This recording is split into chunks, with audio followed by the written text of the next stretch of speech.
I really appreciate your time today. My name is Josh Horn. I'm the owner of Horn Valuation, and this is Time Bombs in Business Owner Estates. I've been fortunate to be involved in several business owner estates where they own businesses or asset holding companies and they passed away, and I'm called upon to value the business. When I get involved, it's often too late to fix problems in the business owner's estate, and it's typically very difficult to do the type of estate planning that's needed to be done when they're still alive.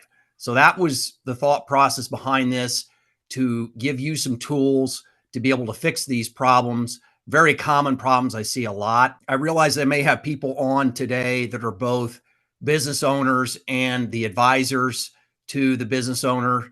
And just forgive me if I address one or the other at any given moment. It's designed for both. So here's the big picture, and I kind of already laid that out. The thing about it is I see these things happen again and again. Once the person is gone, it's often too late to fix these things. And if I lay them out to you like this, I think you'll have an opportunity to be proactive with how you address these.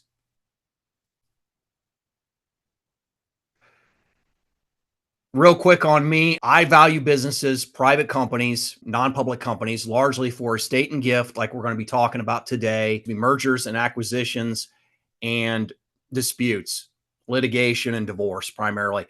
There are a lot of other reasons to get a business valued. Those are the three areas I operate in. And if you want to peruse my bio in more detail later, you're welcome to do that.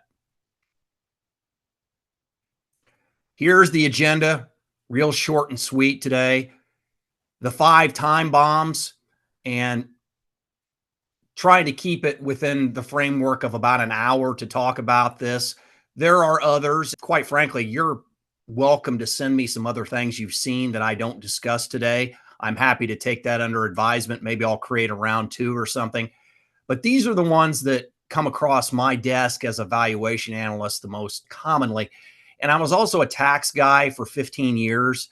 So it was also during that period that I saw a lot of this too. The time and money problems they create for the beneficiaries, heirs, how to fix them, and then an action plan you can start today. Given that there are just so many different directions this can go in a person's estate, I'm not going to give you a do this, do this, do this type of action plan, because that just would be kind of silly. It's more of a framework so that you can adjust on the fly depending on what you need in your estate or as the advisor to the business owner or the real estate owner.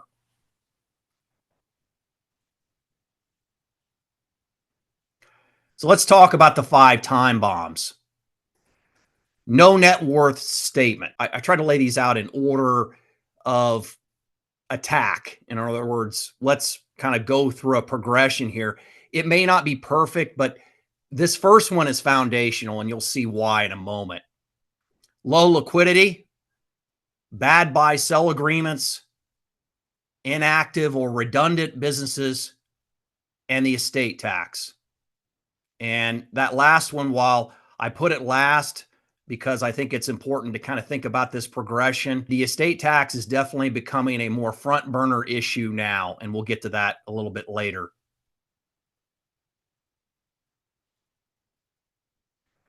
No net worth statement. Now, at the risk of just assuming you know what this is, no shame if you don't. What is a net worth statement?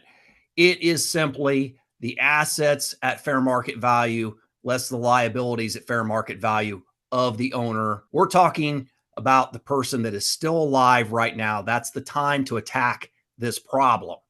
And what I want to say too is, don't let the perfect be the enemy of the good. If you want to scratch this out on a piece of notebook paper and then formalize it into a spreadsheet or something that is backed up in offline and protected from disasters, floods, fires, those kinds of things, that would be a good idea to progress to a more advanced system later. But if you just want to kind of start out by going, okay, we have this house, we have this business, and get it on a piece of paper, start somewhere. Okay. Don't let the technology slow you down for how you might attack this. So I'm going to show you one that I put together, totally fictional.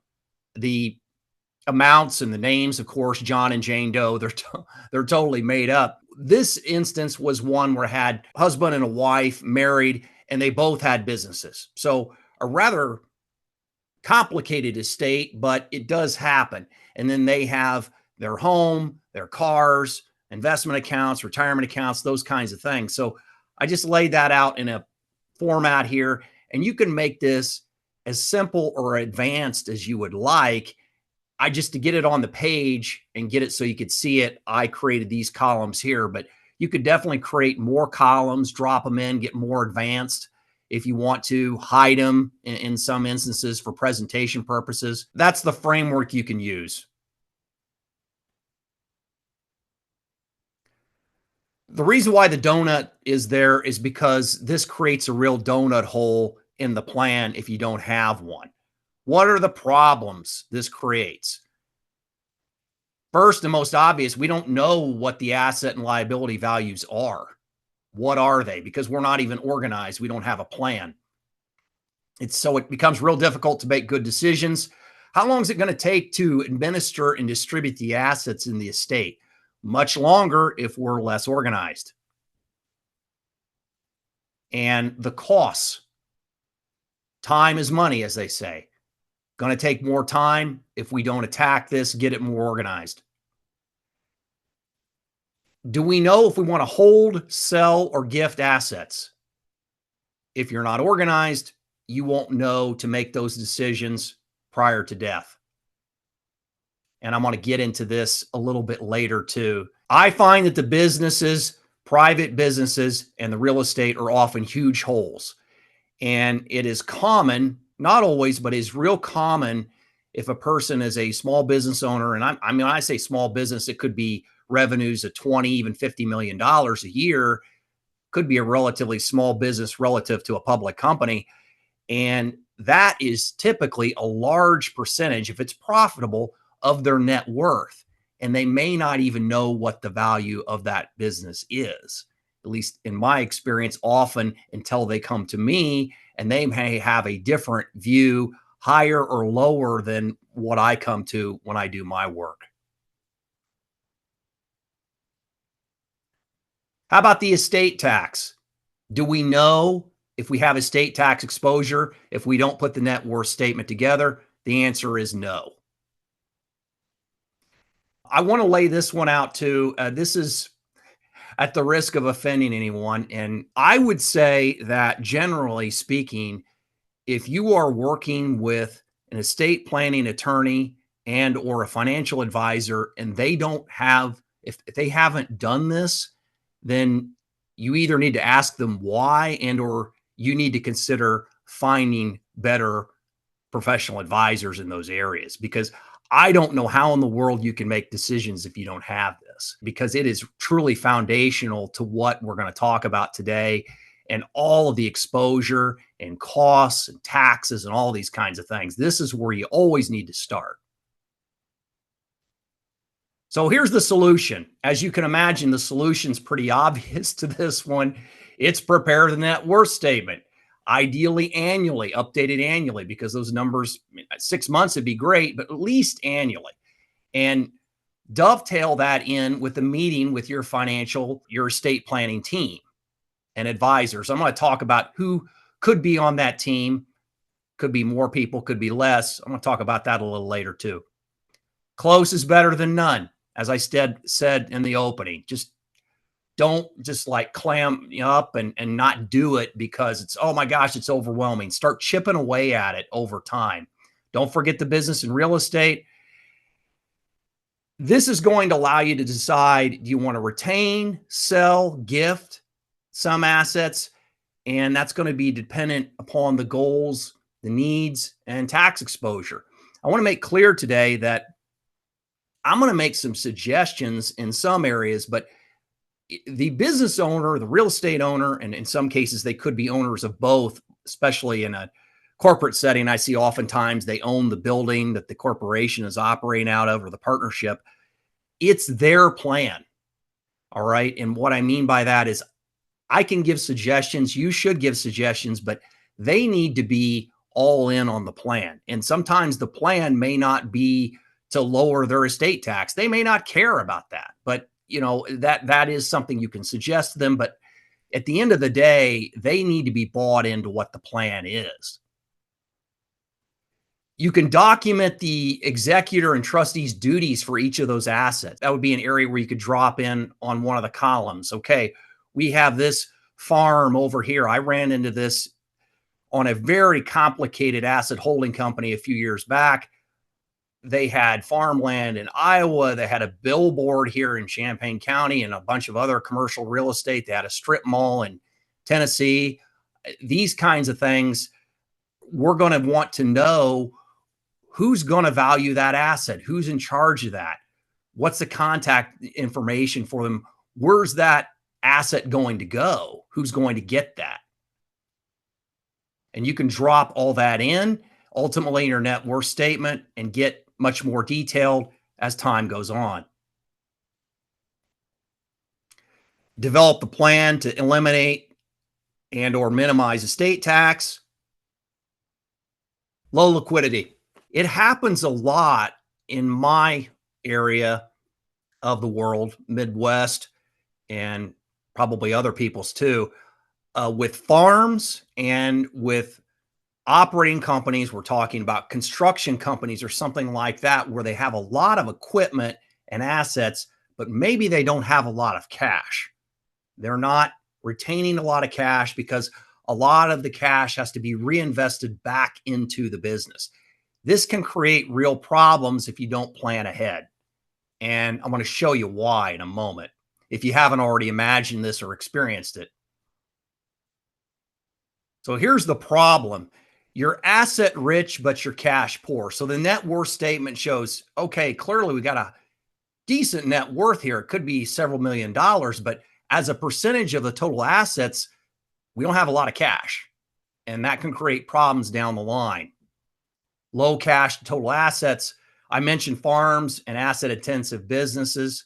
That's typically where I see it. I valued a leasing company. They leased agricultural trailers, big time investments in those trailers, and not as much in terms of liquid assets. It's certainly cash just sitting in the accounts. This can create problems around paying estate expenses. What some folks don't think about while they're operating and things are going great is, okay, suddenly now the person has passed away and we've got new expenses to pay. Something has changed and there may be a need, there may be more pressure on cash, particularly if we didn't have a plan to put somebody into the driver's seat and run the business quick enough. And so now suddenly the cash is not tumbling in as quickly, but we still have expenses to pay. How about the employees and the business vendors? That can be a real problem. People want to be paid on time. The vendors need to be paid to keep the business running. Do we have cash to fund that? Estate taxes, again, no cash or low cash becomes real problematic to pay estate taxes without forced sales of assets. And that's not what you want in most cases. I mean, that's certainly not ideal. And I'm going to talk about some ideas for how you can avoid this potentially in a moment. So let's talk about those solutions. Once the assets are laid out in a net worth statement, there are ways that you could look at the business by itself too, or the real estate. But in any event, you're going to want to ideally look at the assets across the person's estate and find out what's profitable and what do we really need. What's returning cash and growth in asset appreciation and what's not. Do we need this one? Look at it asset by asset. And then You can consider selling the underperforming and the non-essential assets. Terminate the cash outflows with little return. And these could be business or personal. So we're writing checks for this thing or that thing, and we're not getting necessarily a return on that. And that'll put the estate, hopefully, actually, prior to death, with a conservative amount of cash for needs and emergencies. Life insurance, I had years ago at a farmer, and he was smart enough to have some policies set up so that cushioned this blow. He saw this coming, and he also had an estate tax problem, so that helped cushion the blow. Not going to solve the problem in every instance, or it could open up another issue, but just know that that's one avenue to address this is life insurance. Again, consult with an estate planning attorney, tax advisor, all those people, but that I've seen that used before successfully. And then if there aren't other options available, you may need to sell good assets, quote unquote, to raise cash if there aren't other options. So it's profitable, it's doing well, but we need to raise cash. And I want to drive home this last point really, really well because I see this one a lot. And as a tax advisor for a long time, I get it because I push deferring taxes, lowering taxes. But here's the thing. What the business owner has to understand, if they don't now, is that capital gains is not a bad phrase compared to estate tax rates in most instances. We are at a level, long-term capital gains rates, where they are at historic lows, roughly 20% right now on gains. That is not bad compared to the 40% hit that happens on the estate tax return. So deferring taxes until you die can end up being a trap. I mean, sometimes it's better to take the hit now while they're alive and pay the capital gains than wait to get destroyed by estate taxes after death. Just keeping that in mind because I see that mistake way too often. Bad buy-sell agreements. This is something close to my heart because I've seen this. And just to outline what this is, if you don't know already, a buy-sell agreement is an agreement typically between multiple owners, partners, it could be shareholders in a business that says, okay, when this trigger happens, we're going to do this. When this happens, we're going to do this. And it lists the things that we should do if this thing happens. The four that I mention commonly, and there are others, are the 4Ds. I like to refer to them as death, disability, divorce, and dispute. And there could be, like I said, many others, but those are the four I refer to a lot just to keep it straight in my brain. And you want these agreements and you want them not just written, but written the way you want them so that there's no confusion. And then a set it and forget it buy-sell agreement is also a really bad idea because things change over time. And so it's a good idea to pick that up, dust it off, make sure it doesn't need revised by the attorney so that it solves the problems that the owners want to solve. So here's the problems. I detest the idea of a formula buy-sell agreement, and I'm going to show you why in just a moment. The problem is that if I go out, and I'll use an example that hopefully will land in terms of the public sphere. If I go out today and I want to buy Facebook or Apple or Caterpillar or whatever on the public market, do I care what it did last year or even yesterday? The answer is no. I care about the future. And so value is forward looking. And the idea around a formula buy sell agreement is we're looking back to maybe last year or maybe even the year before and going, okay, net income was this or book value was this. And that's how we're going to value the company. That is a terrible idea. Particularly if the business is taking off like a rocket or it's sinking, then you're going to get some real distortions that will give somebody either a haircut or a windfall that doesn't deserve it. That's the real problem here. So it takes the judgment out of valuing the asset when you have these formulas in these buy sell agreements. So I think they're almost always a bad idea, but they're out there. I've seen them. And particularly when they're done and then it's a set it and forget it buy sell agreement, it's a disaster. How about if you end up, in some cases, I've seen this happen too, with a business partner you don't want.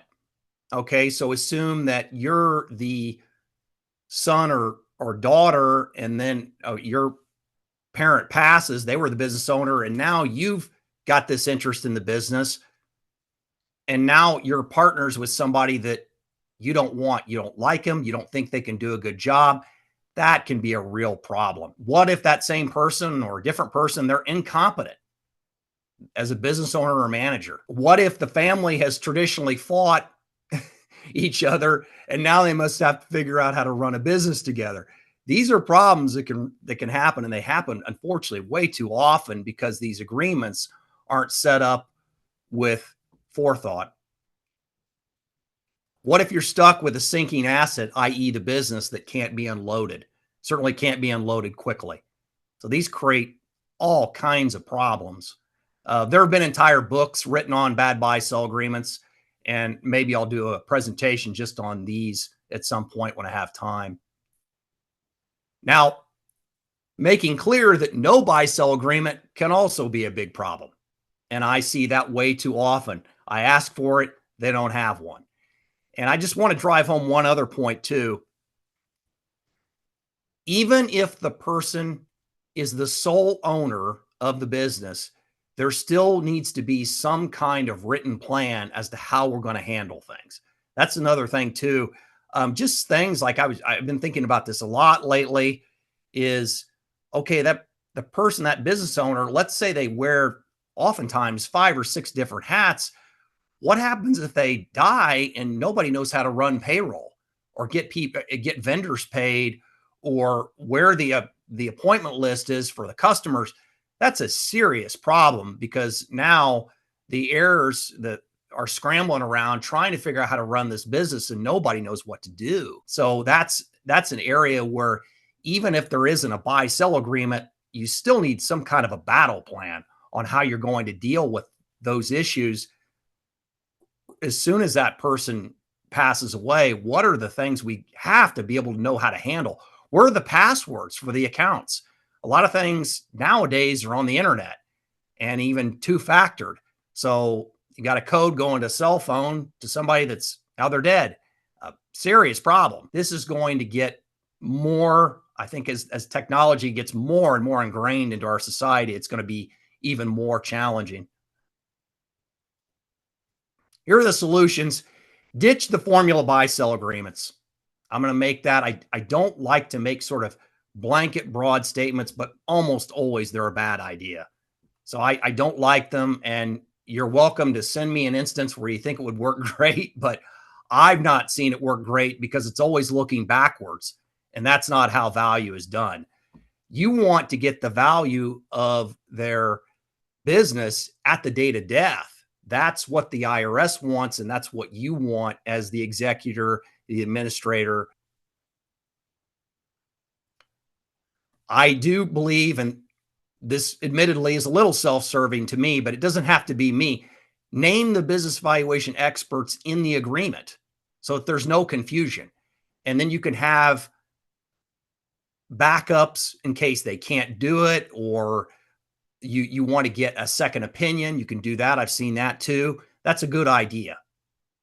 If you get it valued annually, you're going to have less surprises. So I do recommend that. So things can change certainly year over year, but I think it's less likely to be a problem if it gets done annually. This sounds obvious, but you'd be surprised how many people don't read their agreements. Make sure the buy sell agreement says what they want done.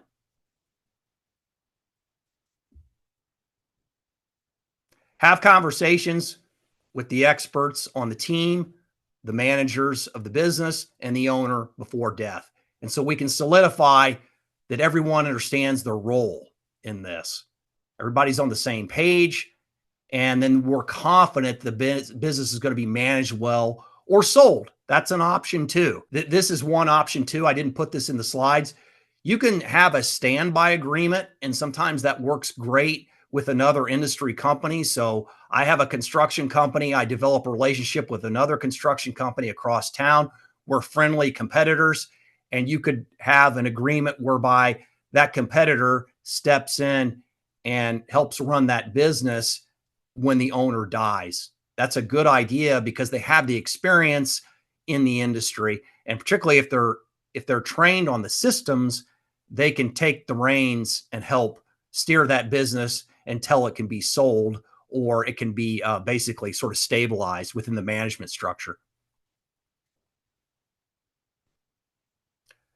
These agreements are often paired with life insurance. That's a good idea. And what often happens is that the proceeds will allow the corporation or the partnership to buy out the deceased owner's interests, and makes it a lot easier to fund that buyout. Now, in that instance, you really want to make sure that the policy proceeds and the business value ideally line up before death. You don't want a shortfall. You don't want to overshoot it too much either, but certainly in most cases, probably better the second than the first. But that's a nice tool to have to be able to buy out the deceased owner's interests with the life insurance. All right, this is real life. I've left the names out to protect confidentiality. Here's a bad buy sell agreement horror story. Totally true. I'm going to kind of leave some of the conclusions in your court to decide. I have my own thoughts on this, but there's also a little bit of, at the end of this, we don't know necessarily. Hindsight's always 2020, but I think that you'll agree with my final assessment on what should have been done to make this a lot more solid. All right. The agreement was signed in 2010. That was quite a while ago, well before COVID, as you can imagine. And oftentimes these agreements are signed long ago. There's a set it and forget it problem. And then fast forward, things change. And you're going to see in a moment what happens. These were 50-50 owners in a trade contractor. They were deadlocked owners. They own this business. This is directly from the provisions in the agreement. Each year, the shareholders in the company shall stipulate the agreed value of the shares of stock. Now, we're already getting off on the wrong foot because they're not qualified to do that. That's a guessing game. And so now they're saying, okay, well, we think it's worth, whatever. And they're writing that on oftentimes what I see is an exhibit stapled on the back, and they write it down, sign it, date it, and on they go. Here's another provision. In the event the parties fail to enter into the stipulation provided in XX above, the last previous stipulated value shall be used. So now we're doubling down on stupid because, okay, we don't know what the value is. Oh, let's go back the year before, the year before, the year before. A disaster. That's a terrible idea. Again, this is written into the agreement. And what ended up happening was, as you can imagine, it was poorly maintained. I mean, like a decade where they didn't put the values in. And so there's this huge gap that I saw. And they appeared to be using book value, rules of thumb, not reliable to value a business. Okay, so fast forward a little bit. I should have put the date in here. I apologize. I'm trying to keep this sort of succinct, but this is, you'll see in a moment, is relatively short timeline from when the owner wanted bought out until he was actually bought out. So he wants bought out, does not seek professional assistance. He agreed to be bought out for $500,000 for his 50% interest. December 2020. Now, remember, that was in the COVID period, around that period. However, I do want to bring up, this is important. This business did not struggle mightily during COVID. They did quite well. Now, about a year later, I valued the 100% for 2.4 million. Different purpose. A year later, not the same valuation date. Did the seller take a haircut? I'm going to leave that for you to decide. I don't know. Hindsight's 2020. The dates aren't the same. So this is how I come down on this, trying to be as objective as possible.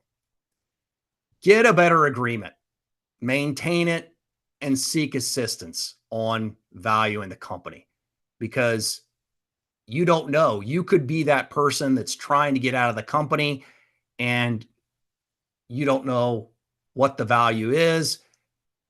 It's a good idea to find out what it is. It's a good idea to have an agreement that says, okay, when I want bought out, this is how we're going to handle it. We're going to hire this person or persons to value the company. And that's how we're going to determine this. They're going to be independent of the entire situation. We're not going to guess.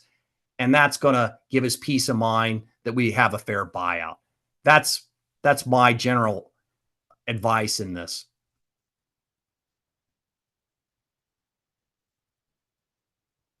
How about inactive or redundant businesses?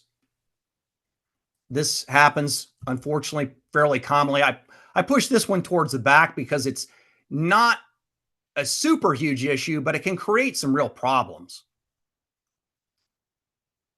Let's say they made sense years ago. So we have these businesses, okay, we set them up to serve a purpose, to serve a certain customer, but they don't make sense now. The activity is zero or near zero. Could be the same as another family business. I've seen this too. We have a scrap metal business over here and we have one over here, and it's the same family.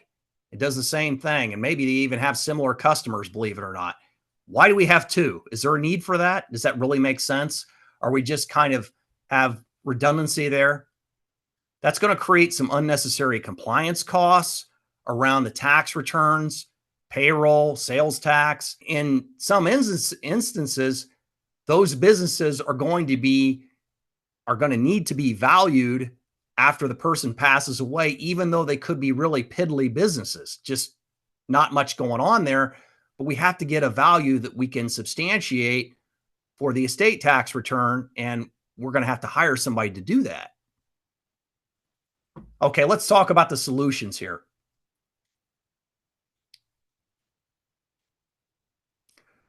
Reviewing tax returns is a good place to start.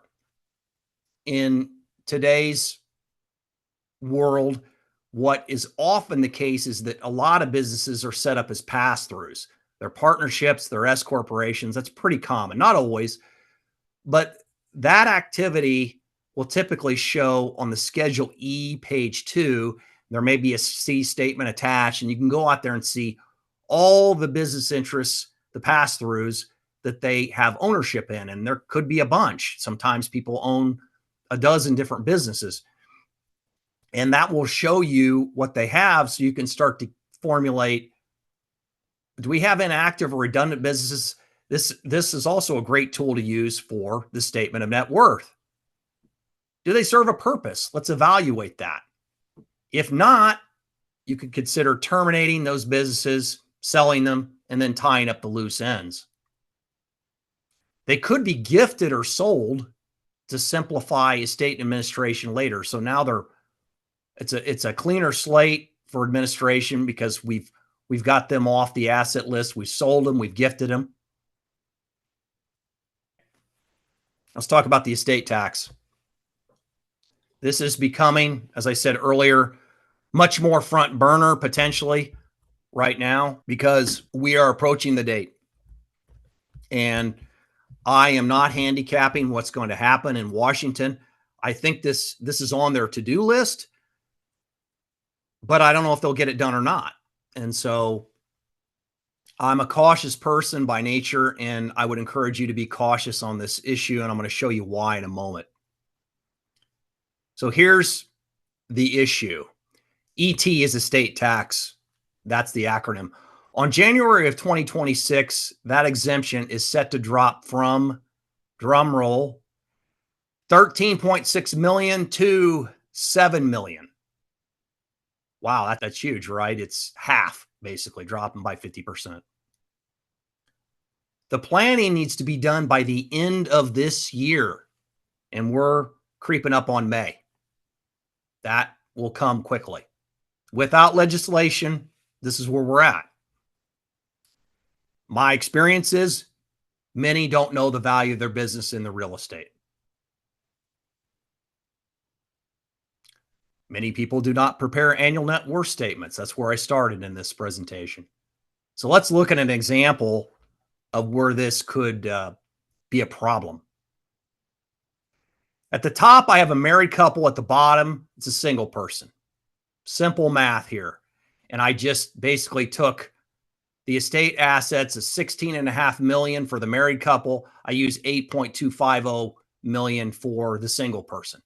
They are in good shape in 2024. No estate tax. You get over to 2026, no legislation. Now they have $1 million estate tax liability to the federal government and the married couple. At the bottom, the single person has $500,000.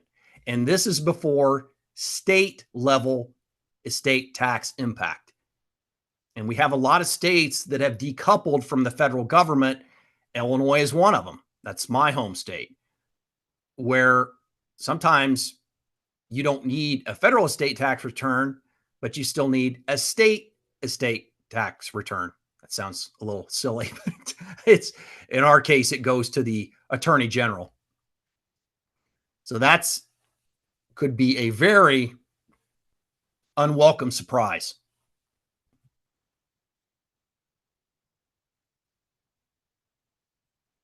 All right, up in the corner is a foundation being built, and that's why I put that there. This is foundational. The solution is always starts with a statement of net worth, because we don't know what our estate tax exposure is until we prepare that. I am a big believer in hiring an estate planning attorney that has experience with businesses. That's not going to be all of them, but there are some out there that have a lot of experience with operating companies, holding companies, those kinds of things. That's what I would recommend here if that's the situation you find yourself in. I'm not going to make any specific recommendations on how to eliminate estate tax because, again, every situation is unique. I'm just going to provide some broad guidelines here. It depends on your goals. So here's some ideas, just very broadly speaking. Gifting, trusts, charity, family limited partnerships. That's a mouthful. FLPs, you've probably seen these mentioned. That's a complex instrument, not for everybody, but that is one potential option. The more sophisticated the estate plan, the more assets you need to justify it. Because here's the problem: the cost to administer a complicated estate plan can swamp the savings. This is something I'm seeing. I've helped with these a couple of times. Sometimes the owners are gifting the business. In the cases that I've been involved in, it was a profitable, successful business. It was not a junky business at all. Very good business. Their interest, they're gifting it to a son or daughter. All right. And I got involved to value that for the gift tax return. And they were totally comfortable not getting paid selling that interest. And I just want to gift it to him or her, and that's fine. And they were comfortable with that.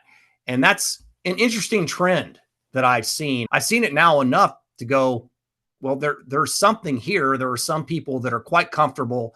They have enough assets to fund their retirement. They don't feel like they need to get paid to be bought out on the business. And so it's something to keep your eyes on. There are some people that will just want to do this out of the goodness of their heart. Don't forget to file the gift tax returns if this is done, though. All right. That's important. Make sure the filing date for the gift tax return, typically April of the year following the gift, make sure that gets on somebody's calendar. That could be you. You could be in charge of that, or certainly the tax preparer that is going to, or sometimes the attorneys file the gift tax returns too, that they understand that that's when that return needs to be filed. Okay, let's talk about an action plan broadly. In my experience, most of these problems can be avoided by knowing what you're aiming at. What's the goal? Frequent communication, net worth statements, and annual meetings to hit the target. We're keeping on a schedule. We have organized framework, a foundation around the net worth statement, and then we can take actions. Got a team of experts, and I'm going to name a few here. I don't want to slide anyone. Here are some of the people that could be on the team, and you'll recognize many of them. One I thought about later that gets involved. Typically, they get involved and then they kind of provide their information, and maybe we don't talk to them a lot after. I use oftentimes in asset holding companies, the either the attorney or the executor trustee will get appraisals for real estate or machinery and equipment in some cases. And they will do their appraisal and then that will be provided to me depending on what I'm valuing. Just provide a kind of a quick understanding. Those are important in asset holding companies, usually real estate entities, farms, and those kinds of things. With operating companies like construction companies and dental practices and those kinds of things, we may get a hard asset appraisals, but we may not. If the business is profitable, often the income and market approaches are going to have higher values than the asset approach. So we're usually going to use those values, but just understand kind of the way that that is typically done in terms of how real estate appraisals are typically ordered and when they're needed. Avoid dabblers. I have some fairly strong opinions on this, especially on the legal and the accountant side. I guess I would say that I would strongly caution you against using attorneys that are doing all kinds of things in addition to estate planning. If you have a complex estate, you need people that are really dialed in to doing estate planning. If it's a high net worth individual, such as yourself or your client, and in some cases, even if it's not a super high net worth person, but just there's some complexity there. They need to understand what they're doing. And another thing I see often when they dabble is they don't have a good handle on the due dates and they're kind of loosey goosey with their calendar. The IRS, you really can't expect to bargain with them because you're sloppy. Extensions too for estate tax are extensions of time to file, not pay.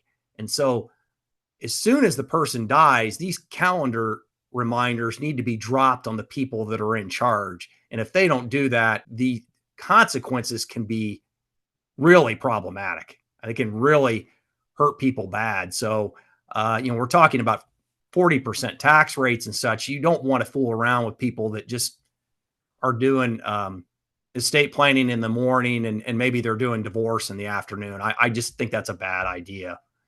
CPAs too, my experience is what happens sometimes is the CPAs, and I lived in this world for 15 years. It's a challenge. I mean, there's more work than we have people and those kinds of things. But what I see sometimes is the business owner, their client is simply too big for them. And they just simply don't have eyes on it. They don't understand where there's risk in the estate plan and they're not paying attention. And then when the person dies, the whole thing blows up. So be careful of that one. Call and set appointments. It'd be you as the owner or a person as the advisor with the team or with your client. Start today. That's the best advice I could give, in addition to getting a net worth statement. I would say if you take one thing away from this is get that net worth statement started, start to ask questions. And then from that, a lot of other things will flow out of it, questions that can be asked and action plans that you can do. This is an article, a blog post that I wrote in 2019. I couldn't believe it was that long ago. And I think it's pretty timeless advice. And it's called, Is Your Business Ready for the Unthinkable? And I'll provide the link here and I'll send you the slides for all of this. If you want them, you can read that at your leisure.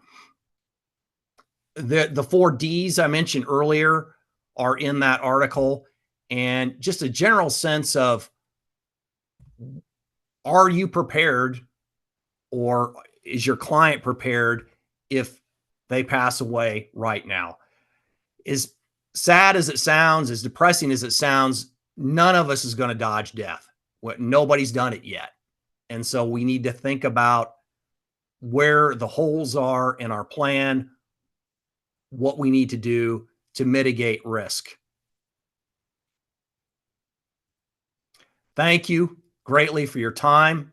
I'll leave the chat open for questions, and you can feel free to contact me here at phone and email, and hopefully I'll see you in person sometime. Maybe if we cross paths, that'd be great. If you do want to meet in person sometime, let me know where you're at. I'd love to talk to you.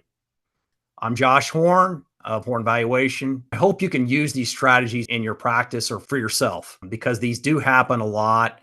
And I think that if you know about them, you're more likely to be able to plan around them.